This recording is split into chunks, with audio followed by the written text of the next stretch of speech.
Bonsoir à tous et bienvenue sur le plateau de Galaxy Sport en nouveau décor. Évidemment, vous comprenez pourquoi.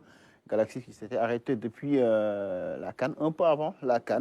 Là, on reprend juste le temps de faire le débrief de la Coupe du Monde de beach soccer avant de partir évidemment en vacances entre guillemets avec le Ramadan qui arrive. Alors, je l'ai dit, on va parler de beach soccer. Raison pour laquelle nous recevons sur ce plateau le capitaine et gardien de but de l'équipe nationale de beach soccer. Il s'agit d'Alseni Ndiaye. Alseni, bonsoir. Bonsoir Tiana. Bonsoir Ibrahima. Bonsoir. Bonsoir. Donc ça va. Donc je profite de l'occasion pour saluer tous les Sénégalais qui nous regardent sur la RTS1. Merci à vous. Alseni qui revient de la Coupe du Monde. C'est vrai que c'était une grosse déception. On reviendra sur les raisons justement de cet échec, puisque c'est de ça qu'il s'agit, de l'équipe nationale du Sénégal à la Coupe du Monde de beach soccer à Abu Dhabi. À côté, il y a Manirou Dembélé. On va dire c'est le promoteur du meeting international d'athlétisme de Saint-Louis qui va se dérouler le 20 avril prochain. Manirou, bonsoir. Bonsoir Tierno, bonsoir Ibrahima. Bonsoir.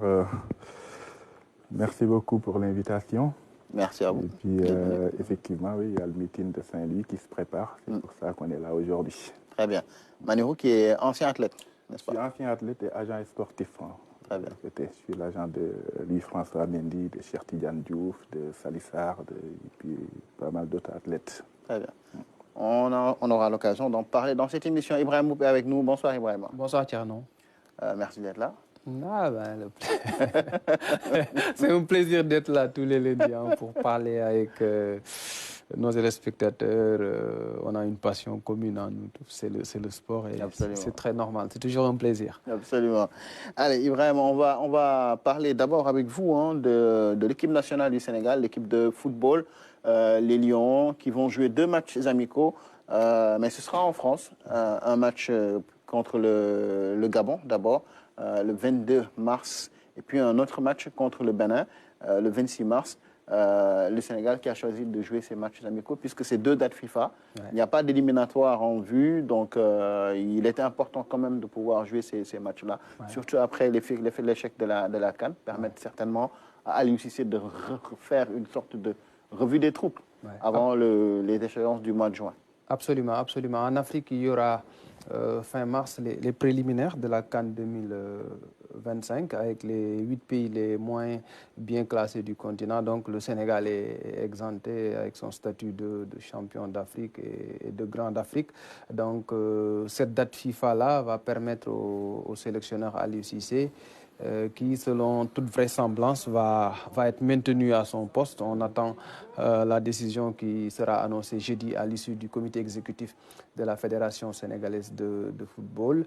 Et c'est un bon moment pour le coach de faire peut-être une revue d'effectifs, de remobiliser les troupes après la déception de la CAN avec cette élimination en 8e de finale. Comme vous l'avez rappelé, le 22 mars, à Amiens, le Sénégal fera face au Gabon.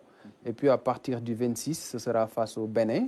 Il faut juste rappeler que le Sénégal et le Bénin étaient dans la même poule lors des éliminatoires de la dernière CAN. Victoire du Sénégal ici à Diamniadio et puis match difficile à Cotonou, 1 but partout. C'était un match particulièrement difficile avec cette égalisation des Béninois dans les toutes dernières minutes. 2 matchs qui vont se jouer en France, peut-être pour faciliter le regroupement et tout. Donc, il faut reprendre le travail. Il y a 2 matchs importants qui attendent le Sénégal en juin, en éliminatoire de la Coupe du Monde face à la RDC ici à Dakar et puis un déplacement à Nouakchott face à la Mauritanie. Donc ces 2 matchs amicaux vont permettre aussi à Aliou Cissé et à son staff de bien préparer ces 2 journées des éliminatoires en juin. Ouais, donc le Gabon, ce sera donc le 22 mars et ensuite le Bénin le 26 mars. Alors, on va toujours rester avec les Lions puisque Aliou va certainement retrouver des Lions en confiance puisque ce week-end, beaucoup de Lions ont marqué. C'est le cas d'Iliman Ndiaye, de Moustapha, certains se sont montrés décisifs. Mais on va surtout parler de Nicolas Jackson, très très critiqué en début de saison, mais qui, malgré tout, quand même fait son petit bonhomme de chemin, avec, si je ne m'abuse, un 13e but ou un 11e 11. en championnat, marqué, toute compétition confondue.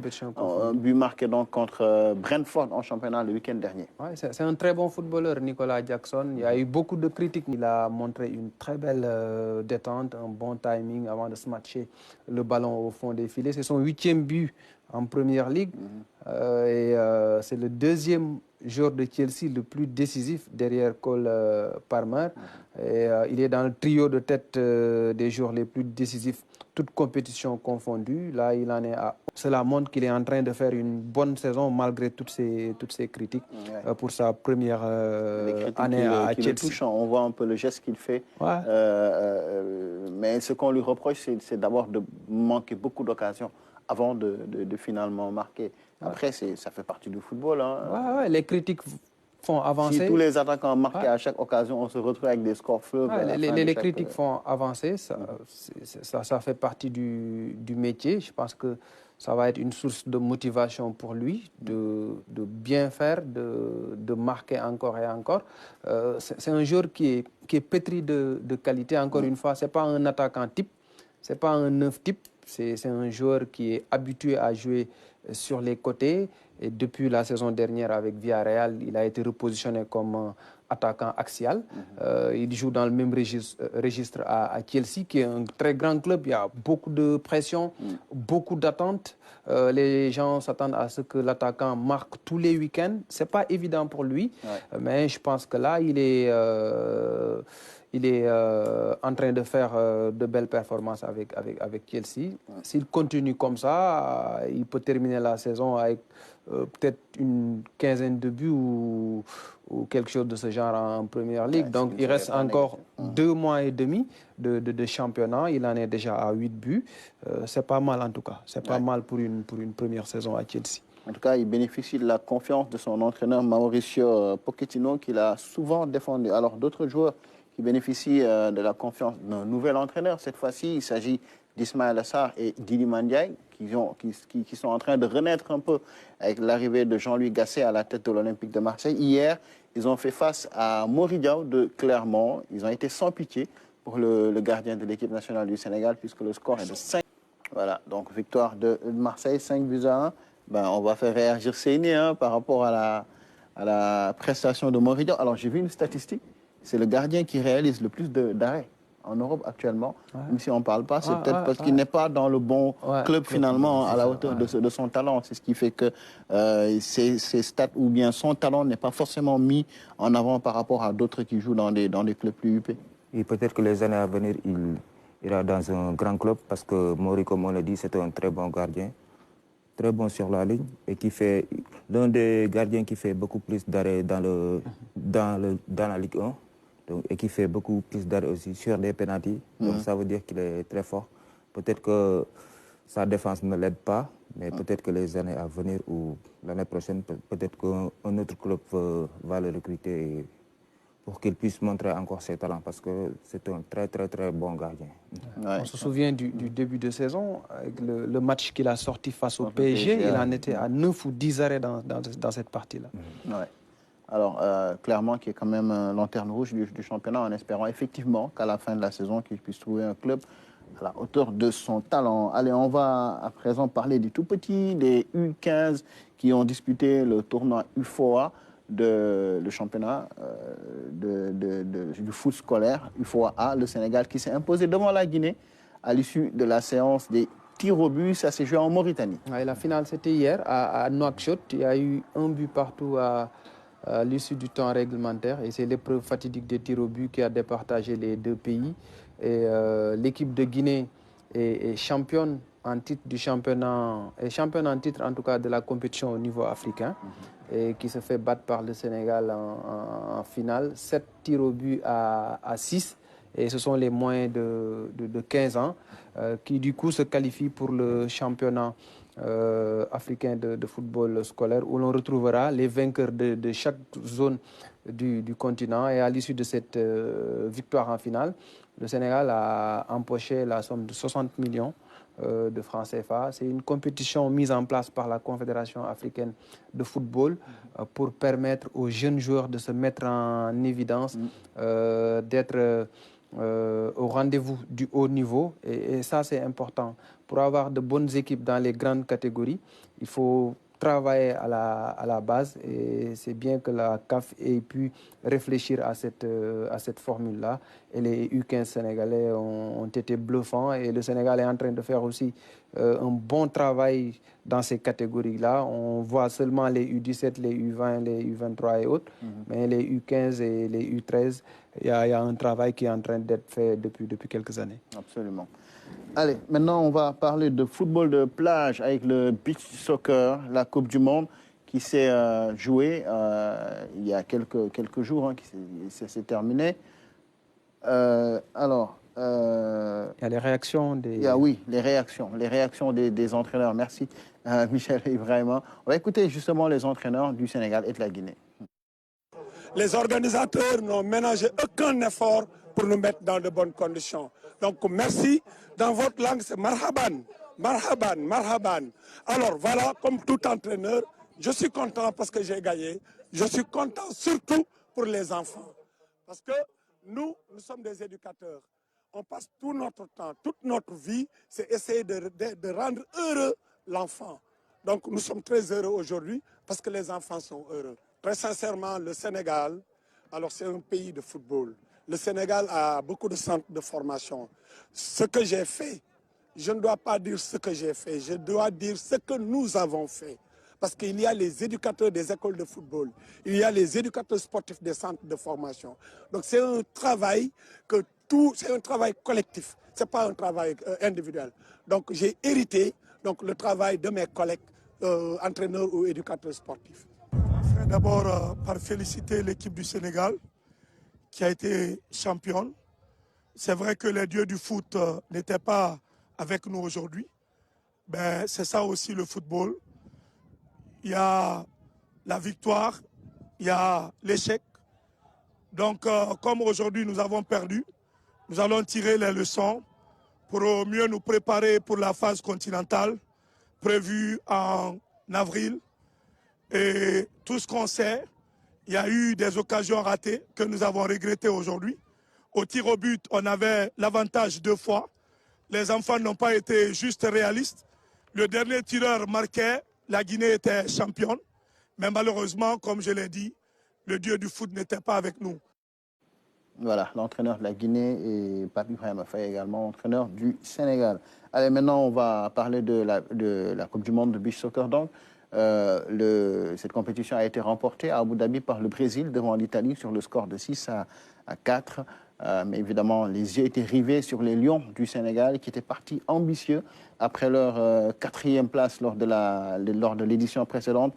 Les Lions de plage voulaient aller plus loin, monter sur le podium, pourquoi pas aller chercher le titre. Malheureusement, ça a été une grosse surprise puisque les Lions ont été sortis dès le premier tour après une défaite face au Bélarus. Ensuite, il y a eu une victoire contre la Colombie et puis une défaite, celle qui fait sans doute très mal contre le Japon, à un moment où le Sénégal avait mené 4-2 et a fini par prendre 3 buts quasiment en 3 minutes. N'est-ce pas, Al-Seini? Je pense que ça a été une grosse déception pour le Sénégal de sortir comme ça d'une compétition où elle avait quand même fini par marquer les esprits. Il avait fini par marquer les esprits, le Sénégal. D'abord, avant ça, je voulais poser la question à la RTS aussi. Pourquoi ils n'ont pas transmis la Coupe du Monde en direct pour le peuple sénégalais? Parce que, comme on le dit, c'est pas tous les Sénégalais qui ont l'habitude d'acheter de la connexion pour regarder des matchs. Donc, une Coupe du Monde, je pense que la RTS, comme on le dit, c'est la télé nationale. Donc, je pense qu'ils pouvaient au moins montrer cette Coupe du Monde. Avec la tension politique qu'il y a dans ce pays, je pense que montrer cette Coupe du Monde pour le peuple sénégalais faisait partie de ce qui apaise la tension. Parce que quelqu'un qui pouvait aller faire la marche et qui regarde la Coupe du Monde en direct peut rester chez lui. Donc, je lance un appel pour la prochaine fois pour qu'on puisse diffuser la Coupe du Monde pour le peuple sénégalais. Parce que ce n'est pas tous les Sénégalais qui ont les moyens d'acheter de la connexion pour regarder les matchs. D'autres qui ont de la connexion mais ne savent pas comment rentrer dans le site de la FIFA pour regarder les matchs. Donc Ibrahima, donc, je l'ai interpellé lui. J'ai interpellé Françoise pour leur demander donc, le pourquoi. Mais bon, c'est une partie remise donc, pour les prochaines échéances. Je pense que la RTS fera tout au moins donc, pour faire regarder la compétition pour le peuple sénégalais. Donc c'était juste une parenthèse et voilà. Ouais. Alors maintenant la question. Maintenant la question, c'était quoi au juste? C'est le Japon. Cette défaite contre le Japon qui nous élimine, hein, alors que le match était entre vos mains, d'une certaine manière. Oui, oui, donc comme on le dit, donc alhamdoulilah, d'abord, donc on remercie le Bojo. Donc c'est bien vrai que nous avons une déception totale. Donc ce que je peux dire, donc c'est un échec collectif. Donc nous avons partagé une poule où c'était poule de la mort, comme on le dit. Donc il y avait la Bélarussie, la Colombie et le Japon. Donc on a mal démarré notre compétition en perdant notre premier match, qui était capital, parce que dans une compétition, il faut toujours démarrer par une victoire pour ne pas avoir de doute pour le reste de la compétition. Mais malheureusement, nous avons perdu contre la Bélarussie. Nous sommes ressaisis contre la Colombie et contre le Japon, comme on le dit. Donc c'était un match décisif, c'était le match de la qualification. Donc nous avions mené le Japon 4-2. Jusqu'à 4 minutes de la fin, on a pris 4 buts, ce qui est anormal pour un pays comme le Sénégal. Donc je pense que notre expérience devait faire la différence sur ça, casser le rythme du match et pouvoir gagner ces 3 points. Mais comme je le dis, donc c'est une partie remise, donc on va se remobiliser, préparer les prochaines échéances qui vont venir, Inch'Allah. Mais comme on le dit, donc c'est un échec collectif et c'est une grande déception aussi parce que l'objectif, c'était d'aller en finale et gagner cette Coupe du Monde parce qu'il y avait la place pour cette Coupe du Monde, comme je le dis. Mais malheureusement, comme on le dit, peut-être qu'il y avait aussi un peu de pression parce que l'élimination de l'équipe nationale du Sénégal aussi, lors de la Coupe d'Afrique aussi, était une pression de plus pour nous parce qu'on voulait coûte que coûte gagner cette Coupe du Monde pour apaiser, comme on le dit, la tension politique. Donc, parce que les Sénégalais étaient déçus de l'équipe nationale, de notre élimination précoce. Donc on s'était dit qu'on va coûte que coûte gagner cette Coupe du Monde aussi, donc pour l'équipe nationale A, pour le peuple sénégalais. Et malheureusement, comme on le dit, donc, nous sommes passés à côté de notre compétition. Et ça arrive aussi, c'est le sport. Comme on le dit, le Brésil aujourd'hui est champion du monde et c'est le Sénégal qui l'avait éliminé lors de la précédente Coupe du Monde. Donc aujourd'hui, le Brésil est champion du monde. Ils se sont ressaisis, ils ont travaillé et aujourd'hui, ils sont champions du monde. Et pourquoi pas le Sénégal? Donc on va continuer à travailler, essayer d'oublier cette fiasco. Donc ce sera très difficile. Mais comme je le dis, donc les échéances à venir, dans 7 mois, il y aura la Coupe d'Afrique. Donc comme je l'ai dit, l'Égypte a lancé un message très fort. Donc en 2018, c'est l'Égypte qui l'avait organisé, mais il l'avait organisé à Sharm el-Sheikh, la ville touristique. Mais cette année, en 2024, donc la compétition se jouera à Alexandrie. Donc c'est un message fort. Il y aura le public et tout ça. Et si on n'est pas fort mentalement, donc on risque de sombrer. Et je pense on que reviendra sur justement la prochaine. Et voilà, comme je le dis, donc c'est une grande déception. Donc on le reconnaît. Donc on a une dette envers le peuple sénégalais. Et Inch'Allah, donc les prochaines échanges, on va montrer que c'était un faux pas et le travail va démarrer bientôt, Inch'Allah, pour les prochaines échéances. Peut-être rassurer Alsenia par rapport à la doléance, elle est bien reçue. Je pense que la RTS a souvent montré les compétitions de soccer, Cannes, Coupe du Monde. Bon, cette fois-ci, peut-être qu'il y a eu des contraintes qui ont fait qu'on n'a pas pu diffuser en direct. On a pris bonne note et certainement les autorités de la RTS aussi ont entendu le message. Maintenant, pour revenir sur la Coupe du Monde, est-ce que ce n'est pas le manque de matchs amicaux qui a été à l'origine de cette contre-performance? Parce que le groupe est de qualité. Il y a eu beaucoup de joueurs d'expérience comme vous, les Raoul Mendy et compagnie. Est-ce que ce n'est pas le manque de matchs amicaux ou les matchs amicaux tardifs qui ont été à l'origine de cette contre-performance? Oui, peut-être que ça fait partie de ça aussi. Parce que comme on l'avait dit, donc on avait alerté donc, pour les matchs amicaux, comme on le dit. Mais aussi, on avait du mal à trouver un sparring partenaire. Donc, Après, la fédération voulait organiser ici un tournoi de Dakar avec 4 équipes, Sénégal, Brésil, Iran et Portugal. Mais malheureusement, l'Iran a répondu présent, donc il était d'accord. Le Brésil a désisté, le Portugal aussi a désisté. Donc on avait seulement l'Iran pour jouer. Et c'est pour cela qu'on a joué 3 matchs amicaux contre l'Iran. Et si on avait 3 équipes nationales différentes, donc ce serait beaucoup plus mieux pour l'équipe nationale du Sénégal. Mais jouer avec une équipe 3 fois, donc je pense que si on avait 2 autres équipes, ce serait mieux pour nous. Et après, la fédération aussi a fait d'énormes efforts, il faut le reconnaître aussi. Et on a encore trouvé 2 équipes à Dubaï. Donc on a joué avec l'Italie et on devait jouer aussi avec l'Argentine. Mais à la dernière minute, comme on le dit, donc l'Argentine a désisté. C'est pour cela qu'on a joué avec l'île Seychelles qui était là pour se préparer parce que la prochaine Coupe du Monde, c'est l'île Seychelles qui va l'organiser. Donc ils sont en préparation dès à présent. Et c'est pour cela qu'on a retrouvé l'île Seychelles pour jouer avec eux.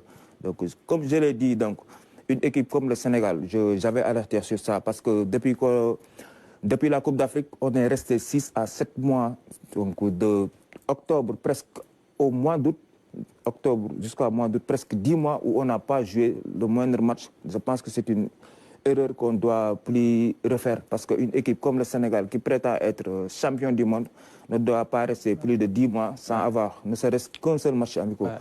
Parce que si on tarde à se regrouper, donc il y a le manque d'automatisme et tout ça. Parce que comme on le dit, donc une équipe qui prétend être champion du monde doit à chaque mois, 2 ou 3 mois, chaque 2 ou 3 mois, jouer ne serait-ce qu'un seul match amical. Parce que comme on le dit depuis notre sacre 2022, donc on a rejoué au mois d'août, octobre, novembre, décembre, janvier, jusqu'au mois d'août pour jouer un tournoi en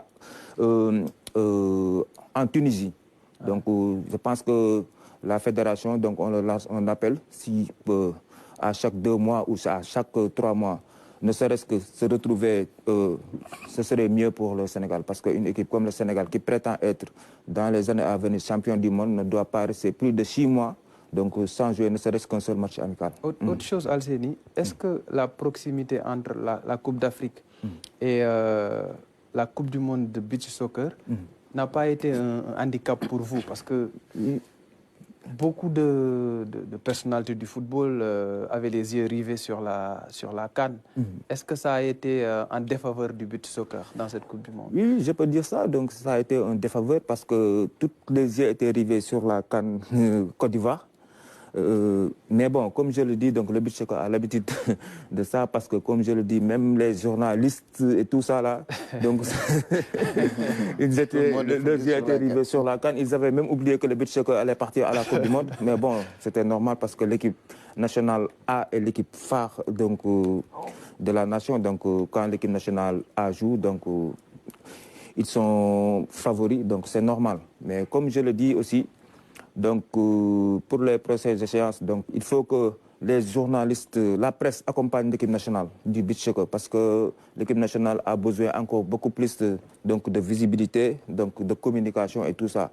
Mais comme je le dis, il y a 1 ou 2 journalistes qui en parlent, après c'est fini. Donc je pense que c'est le moment aussi d'accompagner le beach soccer et que pour les prochaines échéances. Surtout, la Coupe d'Afrique, c'est dans 7 mois. Donc je pense que si la presse nous accompagne, qu'il y a beaucoup de communication, je pense que ça aidera l'équipe. Mais si tout le monde nous laisse en rade là-bas, bon voilà, c'est un peu frustrant quoi. Mais bon, et on comprend aussi que vous êtes 7 fois champion d'Afrique, donc c'est un peu frustrant. Mais comme on le dit, nous aussi on a l'habitude de ça et on comprend, donc on ne se focalise pas sur ça. L'essentiel, c'est de s'entraîner tranquillement et avoir beaucoup d'engagement et de détermination pour aller représenter le Sénégal dignement.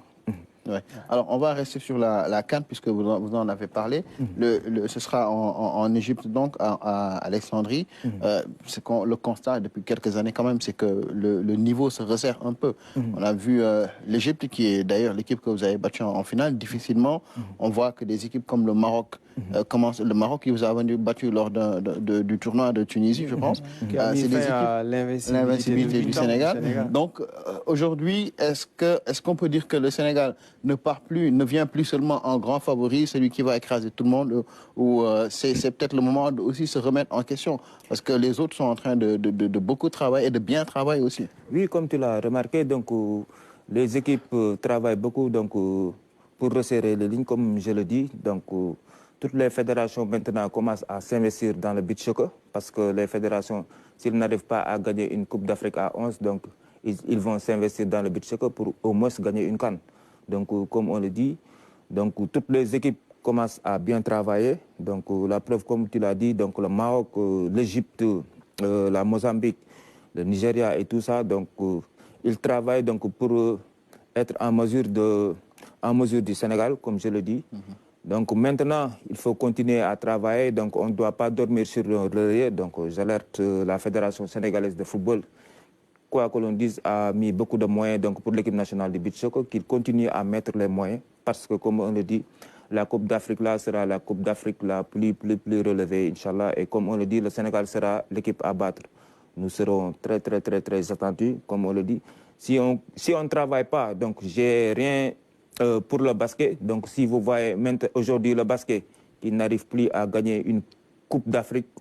Donc, parce que à un moment donné, donc, les autres fédérations ont travaillé dur et maintenant ils ont dépassé le Sénégal dans le basket. Et donc nous aussi, si on dort sur nos lauriers, donc les équipes vont nous dépasser et ce sera très difficile si on ne travaille pas pour regagner une Coupe d'Afrique. Donc on ne doit pas dormir sur nos lauriers, on doit continuer le travail. Et aussi, comme je le dis, donc nous sommes les rois d'Afrique, donc on ne doit pas douter et on ne doutera jamais parce que si on travaille bien, engagement et détermination, Inch'Allah Rabbi, donc on ira en Égypte pour défendre notre titre de champion d'Afrique, donc sans pression. Parce que, comme on le dit, donc, la Coupe du Monde, c'est juste un faux pas, mais ça ne doit pas permettre à l'équipe de douter ou quoi que ce soit. Nous sommes les plus forts et on doit le montrer dans le terrain. Et Inch'Allah Rabbi, donc on le montrera dans le terrain, Inch'Allah. Alors, pour terminer sur ce chapitre-là, à vous entendre parler, vous êtes encore dans l'équipe. Parce que je dis ça parce qu'un joueur comme Babacar Fall, qui était important, qui était un des cadres, quasiment sans doute l'un des meilleurs joueurs de beach soccer de l'histoire du Sénégal, a décidé de prendre sa retraite. D'abord, un mot sur lui. Ensuite, est-ce que vous n'êtes pas encore prêt à raccrocher les gants? Pour vous, il y a encore des objectifs à atteindre. Bon, comme je le dis, Babacar Fall, donc, comme je le dis, je le considère plus comme un coéquipier, parce que je le considère comme un frère, parce qu'on a fait ensemble 13 ans. J'ai gagné 7 fois la Coupe d'Afrique, lui, il a gagné 6 fois. Donc, je pense que, comme je le dis, Babacar Fall n'est plus un coéquipier pour moi, c'est un frère. Comme je le dis, c'est le meilleur buteur de l'histoire du beach soccer, avec 99 buts. Donc, c'est le meilleur buteur africain de l'histoire aussi de la Coupe du Monde. Donc, un élément clé. Très bon joueur. Oui, un très bon joueur. Babacar Fall, c'est le meilleur joueur de l'histoire du beach soccer sénégalais, à mon avis. Parce que c'est le meilleur buteur, il a 99 buts. Donc, le meilleur buteur africain de l'histoire de la Coupe du Monde aussi. Donc, c'est un élément clé donc, qui va manquer à l'équipe nationale. Mais comme je le dis, donc, l'expérience de Babacar Fall, je pense que la fédération, comme je le dis, donc, ne va pas la laisser comme ça. Donc, l'équipe nationale, le monde du beach soccer aura besoin de son expérience aussi. Donc, de ma part, comme tu l'as dit, donc, je suis en train de discuter avec ma famille, mes conseils et tout ça. Et je suis à l'écoute de leurs conseils. Et comme on le dit, donc, les jours à venir, on saura si Alseni continuera ou si Alseni va arrêter. Mais je lance un appel aux Sénégalais. Donc, ils ont l'habitude, comme je le dis, s'il y a une fiasco, dire que voilà, l'équipe est vieux. Donc, on a l'habitude d'entendre ça. Donc, la stigmatisation de l'âge. Donc, mais comme je le dis, moi, Alseni, j'ai commencé le beach soccer à l'âge de 17 ans. Donc, mon première année, j'ai joué avec les Victor Diagne et Mamadou Diallo et presque les Cheikh Sidiba, qui avaient 39 ans et moi, j'avais 17 ans, les Asmalidiens. Moi, en 2007, comme je le dis, c'était mon première année, cadet Union sportive de Ouakam. Asmalidiens était mon entraîneur le matin avec l'Union sportive de Ouakam en cadet. Le soir, nous étions coéquipés avec l'équipe nationale de beach soccer. Donc François Seck, que je salue de passage, est témoin. Au Brésil, je n'arrivais pas à être ensemble avec les Mamour Diallo parce qu'il y avait différence d'âge. Il y avait trop, il y avait trop de différence d'âge entre moi et Mamadou Diallo, moi et Victor Diagne et tout ça. 17 ans et 39 ans, donc il y avait une différence d'âge. Donc moi, ma compagnie c'était Françoise. Donc quand l'équipe partait, moi je ne partais pas. Moi j'étais toujours avec Françoise et voilà. Comme je le dis, aujourd'hui le gardien de l'Iran, il a 40 ans. Il y a 3 joueurs de l'Iran qui ont 40 ans. Ozu Morera qui nous a fait beaucoup de mal lors des précédentes Coupes du Monde et lors de cette Coupe du Monde, il a 40 ans. Donc, nous, le plus âgé de notre équipe, ce n'est pas Mourdoy, il a 37 ans. Il n'y a pas un joueur qui a 40 ans dans l'équipe nationale du Sénégal. Donc, et dans le but, c'est que, comme je le dis, c'est le vécu. Donc, le but, c'est que c'est le vécu. Donc, ce n'est pas l'âge qui est important. Aujourd'hui, l'Iran, on les a battus 3 fois matchs amicaux et ils ont appelé tout le reste de leurs anciens pour aller à la Coupe du Monde. Aujourd'hui, Brésil, la même chose, le meilleur gardien de cette Coupe du Monde, mais il a 38 ans, il est plus âgé que moi. Et il reste encore des compétitions pour lui. Donc je pense que cette stigmatisation de l'âge, mais nous sommes forts mentalement, mais comme on le dit, donc en Égypte, Inch'Allah, comme je le dis, je ne suis pas Dieu ni rien, mais si toutes les anciens cèdent leur place en ce moment-là, je pense que l'équipe va sombrer. Parce que mentalement, l'équipe ne sera pas prête pour la pression qui sera là-bas. Donc je pense que les nouveaux ne seront pas prêts parce que la Coupe d'Afrique est beaucoup plus difficile que la Coupe du Monde. Il y aura beaucoup de pression, il y aura beaucoup d'hostilité. Et tout ça là. Et l'Égypte, comme on le dit, attendra le Sénégal avec pied ferme. Et si tu n'es pas fort mentalement, je pense que l'équipe va sombrer. Et je pense que nous sommes là à accompagner nos jeunes frères. Et après leur laisser le flambeau, parce que aussi, comme on le dit, donc, le flambeau ne doit pas tomber. Donc, avant de laisser le flambeau, on prépare nos frères et je pense qu'on a confiance à eux. Par exemple, le gardien de but, Hussein Faye, donc, qui a fait une très bonne prestation à la Coupe du Monde, comme je l'ai dit.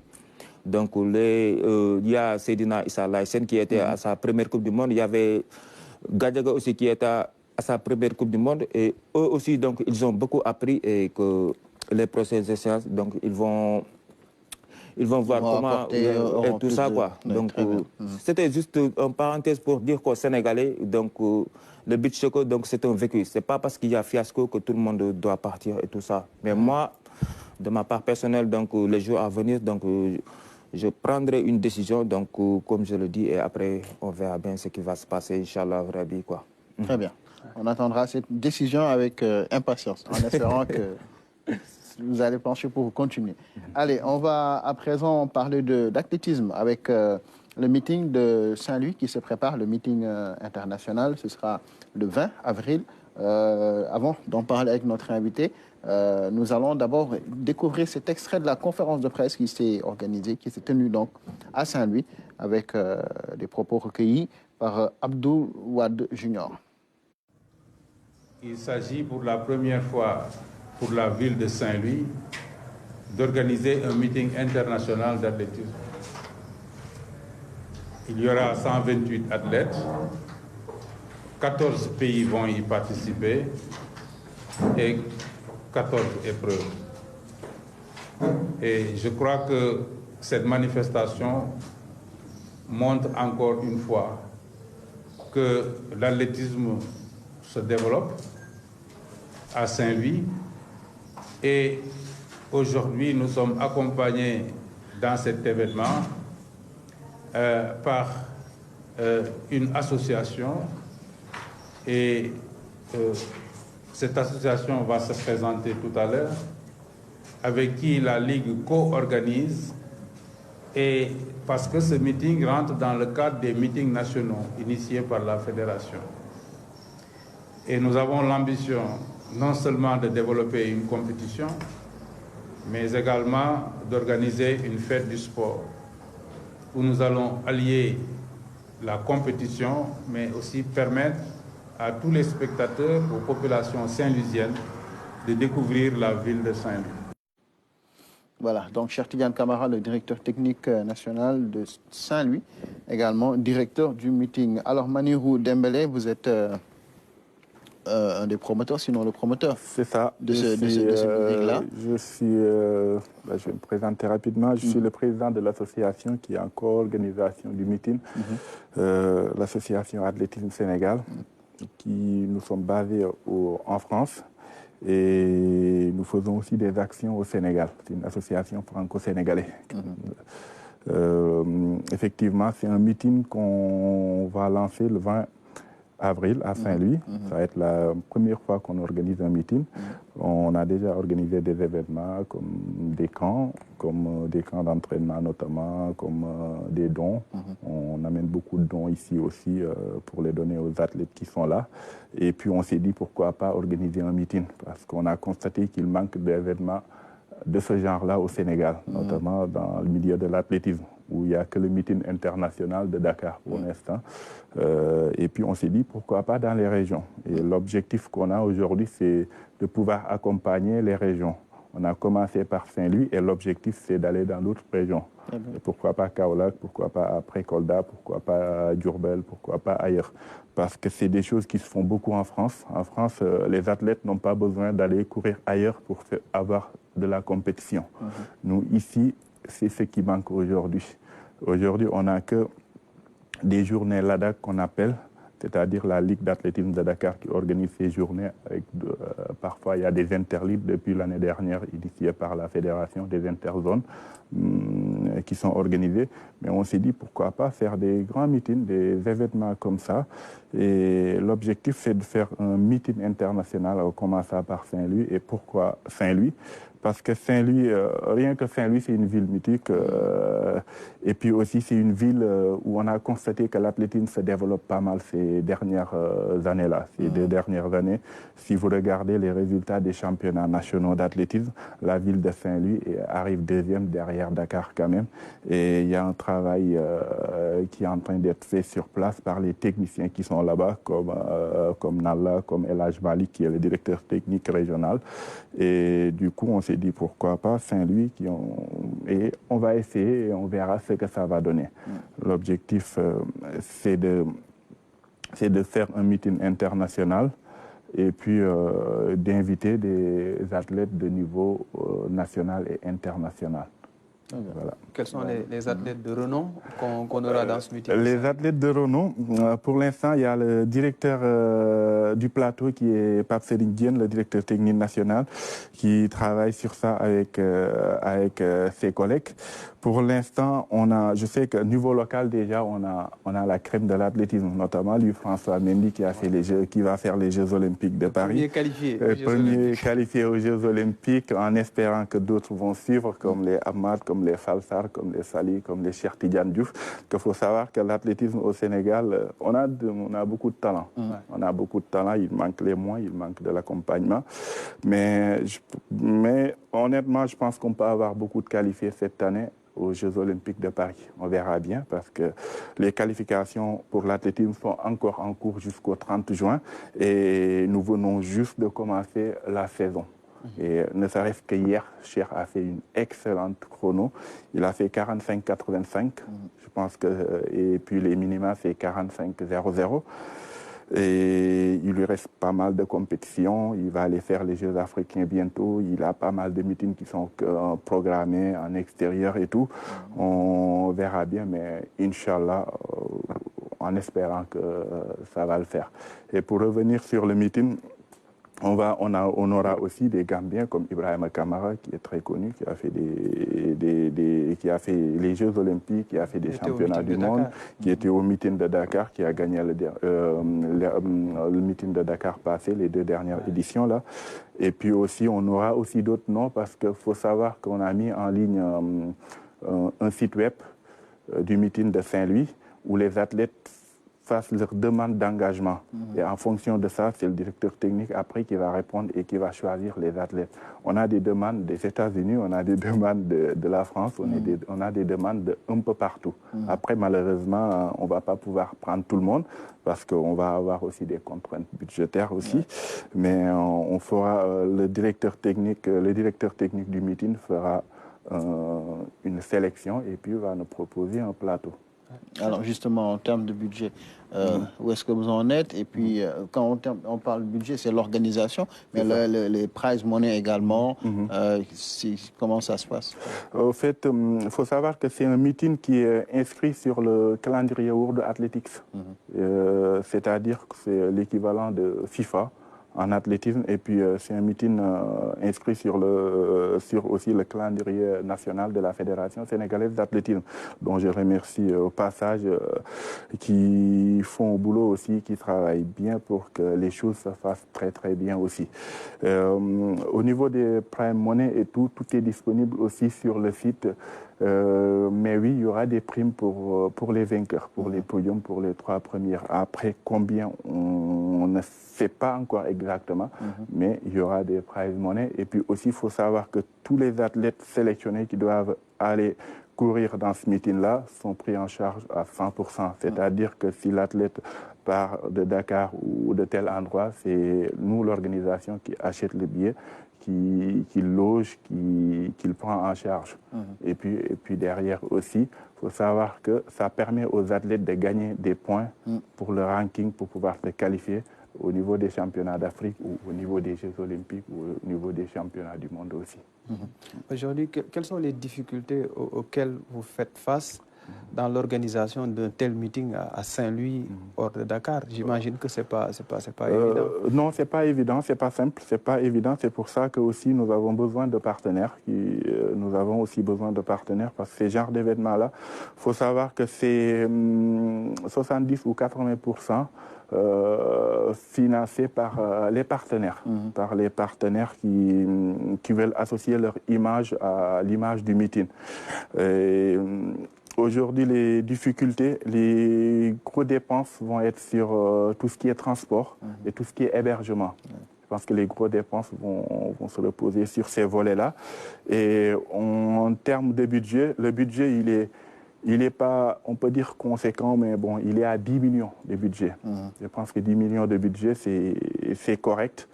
Et puis aussi, il faut savoir qu'on travaille aussi avec, on est en partenariat avec l'Université Gaston Berger qui va nous faciliter pas mal de choses aussi. Parce que l'idée, c'est pas de venir demander 50 ou 60 millions pour organiser un événement. C'est d'essayer de voir des entités locales, comme l'Université Gaston Berger, comme ISM, comme des endroits comme ça, qui peuvent se faciliter quelques accès pour pouvoir aussi avoir moins de dépenses et puis organiser le plateau que tu veux mettre en place. C'est l'idée qu'on a en tête aujourd'hui. Et en termes de budget, en termes d'avancement sur le budget, les choses avancent bien. Après, nous avons besoin toujours de partenaires. S'il y a des partenaires qui souhaitent associer leur image à l'image du meeting, et puis aussi, il faut savoir que c'est un meeting international, c'est un meeting aussi qui est labellisé World Athletics. Il faut venir, nous on est là, on est ouvert et puis on retravaille avec tout le monde. L'objectif pour nous, c'est que les choses avancent. Alors sur le plan infrastructure, est-ce que vous avez la garantie aujourd'hui que la piste du stade Maître Babacar Sèye, puisque c'est là-bas où le meeting va se tenir, est aux normes? Elle est fonctionnelle, elle est aux normes et elle peut éventuellement permettre d'homologuer les résultats. Les résultats. Quand on a initié le meeting, c'était la première chose à faire. Parce qu'on a demandé à avoir un chrono électrique, parce qu'il faut savoir que maintenant, pour que les temps soient homologués au niveau IAE, il faut que ça soit des chronos électriques et puis avec mesure de vent et tout. Tout ça, avec l'appui de la fédération, sur ce volet-là, il n'y aura pas de souci. Après, le souci qu'on a actuellement, c'est la piste qui est en dégradation avancée, parce qu'on a été là-bas, il faut dire les choses comme ils sont, effectivement. Et on a rencontré le directeur du stade, avec qui a été, on remercie de passage, il a été vraiment à l'écoute. Et il y a une solution, on est en train de pouvoir faire des travaux sur cette piste-là pour que au moins les résultats puissent être homologués Après, il faut savoir qu'il y a des trous un peu partout sur la piste, notamment causés apparemment par le Navetan, par le football, parce que faut savoir que les pistes d'athlétisme aussi, c'est un appel que je lance aussi, les pistes d'athlétisme coûtent très très cher. Oui. Et les gens, ils ne savent pas ça. Et le mouvement Navetan gâche pratiquement toutes nos pistes dans les régions. Ne serait-ce que poser les bancs de touche sur une piste d'athlétisme dégrade la piste. Et si la piste est dégradée, on ne peut pas courir avec des pointes, c'est-à-dire les chaussures d'athlétisme, d'athlétisme qu'on court avec, ne serait-ce que des risques de blessures, ne serait-ce que niveau sécuritaire. C'est un message que je lance au directeur du stade qui veille aussi sur nos pistes, parce que c'est compliqué de pouvoir investir des millions sur ces pistes-là et puis de les perdre au bout de 2-4 ans. Une piste d'athlétisme peut durer 30 ans. 20 ans, 30 ans. Et aujourd'hui, il y a des travaux qui vont être lancés sur cette piste-là de Saint-Louis. On l'espère, on est en train de négocier avec des promoteurs qui vont se déplacer pour voir comment ils peuvent faire pour que la piste soit homologuée. Ne serait-ce que ce matin, j'ai discuté avec Mme Sissoko. On va voir, on est en train de travailler sur ça, mais en espérant, on croise les doigts. Je croise les doigts et puis je pense que ça va se faire. Inch'Allah. Très bien. En tout cas, je rappelle que ce meeting international, ce sera donc le 20 avril. On reviendra à vous, Manirou Dembélé, mais on va progresser sur le conducteur avec le badminton, la Fédération sénégalaise de badminton qui veut vulgariser la discipline partout dans le pays. La fédération était à Ziguinchor où elle a tenu un stage pour initier une trentaine de formateurs. Le reportage est fait par Abdoulaye Sinkaré et nos équipes en Casamance. Faire de la Casamance un vivier de talent pour le badminton, c'est l'objectif de la Fédération sénégalaise chargée de cette discipline. Aujourd'hui, nous voulons que le badminton soit pratiqué par toute la population jeune et qui ont de la dextérité. Et aujourd'hui, au niveau du Sud, nous avons aussi la chance d'avoir des jeunes qui sont assez dynamiques et assez forts pour jouer au badminton, qui demandent aussi vraiment une certaine capacité. Mais j'ose croire que d'ici sous peu, ces formés-là vont aller dans les clubs ou même créer des associations, ou même le club Casasport, qui est un club pluridisciplinaire, peut ouvrir une session de badminton. Pour y parvenir, la fédération a choisi comme porte d'entrée les établissements scolaires. Avec cette session, une trentaine de professeurs d'éducation physique est enrôlée. La formation vise tout d'abord à aller dans les établissements scolaires, faire la promotion de la discipline, sachant que c'est une nouvelle discipline. La Fédération internationale de badminton a mis en place ce programme pour justement développer, vulgariser et faire la promotion de la discipline dans les établissements scolaires avec des enfants de 3 même jusqu'à 15 ans. Mais quelle est cette discipline proche du tennis qui se joue avec ce projectile appelé volant? Le badminton déjà, c'est un jeu de raquette qui est le petit frère du tennis, qui se joue sur un terrain de 16,40 m sur 6,10 m. Et le principe, c'est de faire tomber le volant au niveau de la partie adverse. Alors, il se joue en simple, en double, tant chez les hommes que chez les femmes, et en mix, donc un garçon et une fille. Pour cette session, la Fédération sénégalaise a invité la Gambia Badminton Association. Sénégal's Federation bi amul dara lu ñu organise like luy develop badminton ak Gambia boko ci. Every time fu ñu organiser. La Fédération sénégalaise nous invite à toutes ces activités qui visent la promotion du badminton. Nous sommes très honorés de cette collaboration. La main dans la main, nous pouvons développer le badminton dans la sous-région. Hand in hand, ñu ngi lëkkaloo, ñu ngi def lu nekk pour ñu ekkati badminton ci sous-région muy West Africa bu ñu nekkee. Dans sa mission de vulgariser la discipline, la Fédération sénégalaise peut compter sur l'accompagnement de la Fédération internationale. Nous avons présenté un plan stratégique de développement et sur lequel plan la Fédération mondiale nous accompagne dans ce qu'on appelle le plan héritage, legacy. Cet héritage nous permet d'avoir du matériel et récemment nous avons acquis 4 tapis de badminton et un lot de 30 kits scolaires équivalent à 600 raquettes et plus de 5000 volants. Et ce matériel va nous permettre de nous répandre cette formation et de doter les zones les plus reculées du matériel. Les JOJ de 2026 que le Sénégal a le privilège, je pense, d'organiser on doit commencer le travail dès à présent. Essayer d'avoir des représentants au niveau de la région de Ziguinchor d'une manière particulière, mais aussi en général pour la région de toute la Casamance, pour qu'ils puissent représenter dignement, je pense bien que le Sénégal lors des JOJ. C'est l'occasion aussi vraiment de remercier et de féliciter la fédération en principe de badminton. Ce stage de Ziguinchor a réuni des participants venus de 3 régions de la Casamance. Au niveau national, le badminton a fini de s'implanter dans plus de 10 régions. Allez, un sport à découvrir, donc le badminton. Alors, un sport qu'on connaît très bien par contre, c'est le basket, avec ce record historique de LeBron James, plus de 40 000 points en carrière. Allez, on parle à présent de pétanque avec la 9e journée du championnat qui s'est jouée ce week-end au boulodrome du lycée Lamine Gueye de Dakar. C'est à l'occasion de la 29e journée, la 29e édition du mémorial Mohamed Matoub. 246 joueurs ont participé à cette édition. Ils sont venus de beaucoup de pays. On retrouve Jacob Dir et Tanda Khanyaï qui étaient au cœur de l'événement.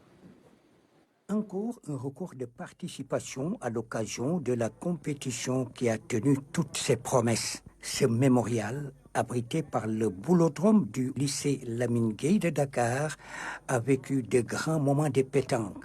C'était du tout beau lorsque Najib Matoub, représentant la famille, a effectué le jet du bouchon en présence de Mamadou Falidou Diop, le vice-président de la Fédération sénégalaise des sports boules. Nous sommes venus représenter le président Brahim Darwish pour cette 29e édition du mémorial Matoub, qui fut un international de pétanque sous les couleurs du Sénégal, qui a été plusieurs fois champion du Sénégal en individuel, en doublette. Au plan technique, la partie a été dominée par la triplette Siré Lamine Khan, Babacar Faye, Doudou Mboup de Sali Petite Côte Pétanque, qui a vaincu une triplette composée des éléments de Mermoz Pétanque Club. Il s'agit bien sûr de Abdoulaye Ndiaye, Bachir Mbeng, mais aussi de Lidi Ndiaye. Allez, on enchaîne avec le golf cette fois-ci, avec la cérémonie de clôture de la 48e édition du trophée Hassan II et de la 27e édition de la Coupe Lalla Meriem, qui a donc vécu au Maroc. L'Argentin Ricardo González chez les hommes et l'Anglaise Bronte Lowe chez les dames ont été sacrées. Une belle journée de golf pour les vainqueurs qui ont étalé toute leur classe pour s'adjuger ces 2 trophées. La finale de la compétition s'est déroulée devant son Altesse Royale, le prince Moulay Rachid, et son Altesse Royale, la princesse Lalla Meriem. Le reportage de nos envoyés spéciaux, Pape Laye Faye et Abdoulaziz Ban. Cette dernière journée pour le sacre a été âprement disputée au Royal Golf Dar es Salaam de Rabat. Pour la Coupe Lalla Meriem destinée aux dames et disputée sur le parcours bleu, c'est l'Anglaise Bronte Lowe qui a été sacrée devant Pauline Bouchard de la France et Fatima Fernandez Cano de l'Espagne. Yeah, very happy to come back and win. Here it was tour school the last time. Je suis très heureuse d'avoir gagné ce trophée et contente d'être ici au Maroc. Je suis restée concentrée pendant toute la journée. J'avais le même état d'esprit lors de la première journée. C'est vrai que les autres ont été impressionnantes au début de la compétition, mais j'ai essayé de rester concentrée sur ce que j'avais à faire. Donc, ce qui m'a permis aujourd'hui de gagner ce trophée et je suis très contente. Getting that course record and on such a prestigious golf course, so yeah. Du côté marocain, Inès Laclaèche a terminé au 7e rang, un résultat qui fait plaisir tout de même à la joueuse dont l'objectif était de remporter le trophée à domicile. J'avais envie très fort parce que je sentais que c'était possible. J'étais sur une bonne semaine avec un bon momentum, surtout après la première journée. Donc peut-être déçu que les putts ne soient pas tombés au bon moment. Mais avec plus de recul, quand même très satisfaite de la semaine. Chez les hommes, c'est l'Argentin Ricardo González qui a remporté le tournoi Hassan II après avoir réalisé un total de 209 coups, soit 10 sous le par.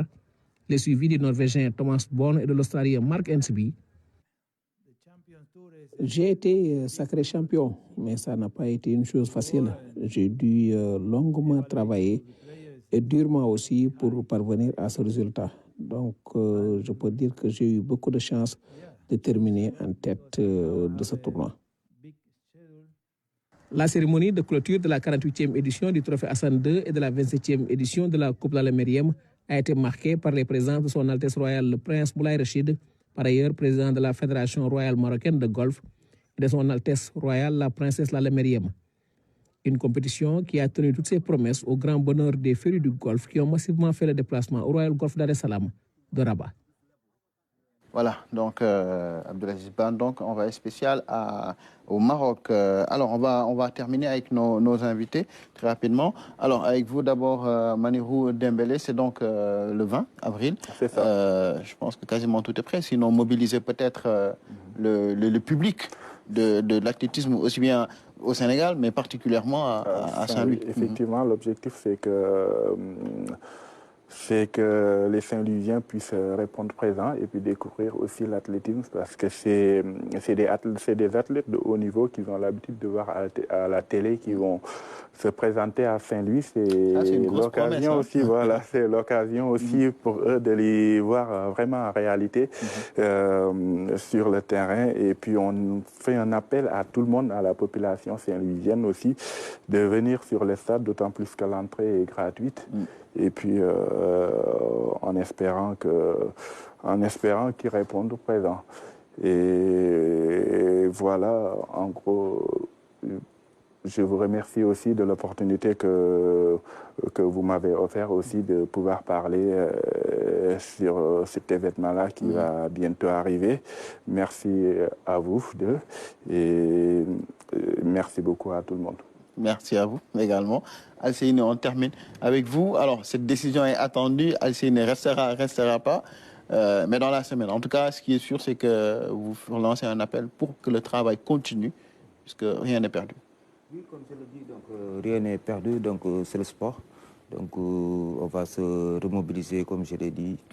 Donc, se préparer pour les prochaines perspectives, donc surtout la Coupe d'Afrique, donc qui sera très important donc pour le Sénégal, parce que comme je le dis, donc ce sera la première fois que l'Afrique organisera la Coupe du Monde pour une première. Donc, je pense que le Sénégal, une équipe comme le Sénégal, donc ne doit pas rater cette compétition, Inch'Allah. Comme je l'ai dit tantôt, donc nous sommes les rois d'Afrique. On ne doute pas, on ne doutera jamais. Et comme je l'ai dit, on ira en Égypte, Inch'Allah, donc avec beaucoup d'engagement et de détermination, avec la rage de vaincre. Et Inch'Allah, donc on va tout faire. Comme je l'ai dit, donc on a une dette envers le peuple sénégalais qu'on demande pardon. Et Inch'Allah, en Égypte, donc on paiera cette dette et être champion d'Afrique. Et se préparer, Inch'Allah, prochainement pour la Coupe du Monde. Très bien. Donc je profite de l'occasion aussi pour remercier la Fédération sénégalaise de football. Donc, qui ont fait beaucoup d'efforts pour nous mettre dans de très bonnes conditions. Donc, on les remercie, donc, de Augustin Senghor à tout le monde. Donc, on remercie tout le monde. Remercier aussi le peuple sénégalais, comme je l'ai dit. Donc, nous remercions le peuple sénégalais, tous les gens qui prient pour nous. Donc, nous les remercions. Remercier le 12e Gaindé qui était à Dubaï aussi. Donc, ils ont fait d'énormes efforts aussi. Donc, pour nous accompagner, on les remercie. Donc, remercier tous les gens. Remercier aussi une petite sœur donc, qui a tout fait, qui a envoyé tous les liens, donc, qui s'appelle Bintendoy, donc, qu'on appelle l'infatigable. Donc, on le remercie aussi. Donc, remercier tous nos partenaires aussi. Donc, et comme les bailleurs aussi, Sénégal aussi, il y a une def jam aussi pour que. Parce que jam bu amé aussi donc équipe bi dina mëna préparer tranquillement parce que di préparer compétition nek compétition ñu nan Sénégal mi ngi am ay marche et tout ça sa xel du dal parce que yaa ngi woote di xool ndax sa rek nekku ci wala sa mag nekku ci parce que loolu mëna ko boole ak compétition donc bu dëkk bi dalee rek Inch'Allah gars yi dañ mën a préparer sereinement tranquillement sans arrière-pensée di ñaanal Sénégal gi yëpp jàmm yal na leen yàlla defal jàmm donc fépp fu Sénégalais nekk donc si lépp li ngay yëngu yàlla na si yàlla defal jàmm ak sutura di nuyu aussi sama benn frère muy Aïdara parce qu'il y a le journal qui nuyu sama sœur aussi Marème Sy et tout le monde aussi merci beaucoup. Très bien, merci à vous Alcéine, merci à tous de nous avoir suivis. Michel Diatta était aux manettes. Merci à toute l'équipe technique qui nous a accompagnés, Ibrahima. Merci à vous également, Ibrahima, certainement qui commence à pleurer avec le Ramadan qui commence. Mais bon, il faudra être courageux. Allez, merci, très bonne suite et Ramadan Moubarak à tout le monde.